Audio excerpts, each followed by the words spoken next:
नमस्कार, आप देख रहे हैं जनभावना टाइम्स। आपके साथ मैं हूं अंकिता। दक्षिण में कर्नाटक का किंग बनने के लिए तमाम राजनीतिक दलों ने जमकर जोर आजमाइश की। बीजेपी की ओर से जहां पीएम नरेंद्र मोदी और गृह मंत्री अमित शाह ने कमान संभाली, तो कांग्रेस के लिए कर्नाटक का चुनाव करो या मरो से कम नहीं था।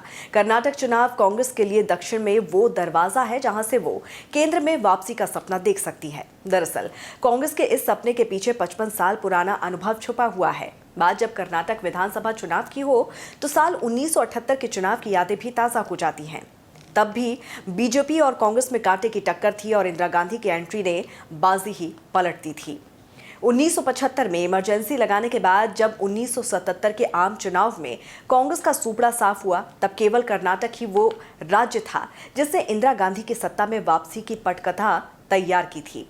1977 के लोकसभा चुनाव में इंदिरा गांधी को रायबरेली की सीट से राज नारायण ने हरा दिया था। इमरजेंसी के विरोध में इंदिरा गांधी के खिलाफ देश में लहर थी और जिस तरह से आज पूरा विपक्ष मोदी के खिलाफ एकजुट है, तब देश में पहली बार गैर कांग्रेसी सरकार बनी और जनता पार्टी सत्ता पर काबिज हुई और कर्नाटक की जमीन कांग्रेस के लिए संजीवनी बूटी साबित हुई। 1978 में चिकमंगलूर में हुए उपचुनाव में इंदिरा गांधी चुनाव जीती और यहीं से कांग्रेस की केंद्र की सत्ता में वापसी की शुरुआत हो गई। उन दिनों एक नारा एक शेरनी से 100 लंगूर चिकमंगलूर काफी चर्चित रहा और इसी से आयरन लेडी को बेहद फायदा भी पहुंचा।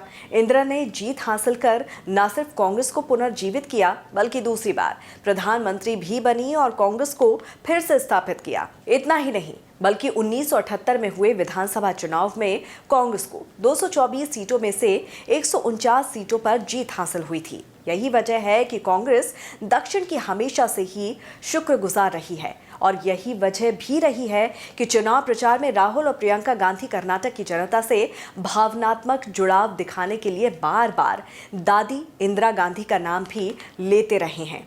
वहीं जब सोनिया गांधी ने कांग्रेस की कमान संभाली थी, तब उस समय देश में विदेशी मूल के मुद्दे को लेकर सोनिया गांधी को भारी विरोध का सामना करना पड़ा था। तब भी कर्नाटक के बेल्लारी की जनता ने सोनिया गांधी को चुनकर संसद भेजा था। बेल्लारी ही वो जगह है जहां से सोनिया गांधी पहली बार सांसद निर्वाचित हुई। स्वदेशी बनाम विदेशी के मुद्दे पर बीजेपी की सुषमा स्वराज को बेल्लारी से सोनिया के खिलाफ हार का सामना करना पड़ा था।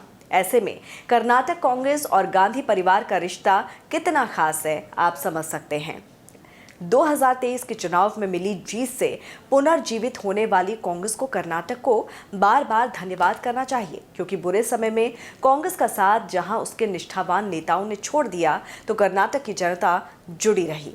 आज फिर कर्नाटक की जनता ने राहुल और प्रियंका गांधी का हाथ थामा है, लेकिन जिस तरह से कर्नाटक के साथ से इंदिरा गांधी ने दिल्ली का रास्ता तय किया था और सत्ता पर काबिज हुई थी, ठीक वैसे ही क्या कांग्रेस का 2024 का सपना साकार हो पाएगा?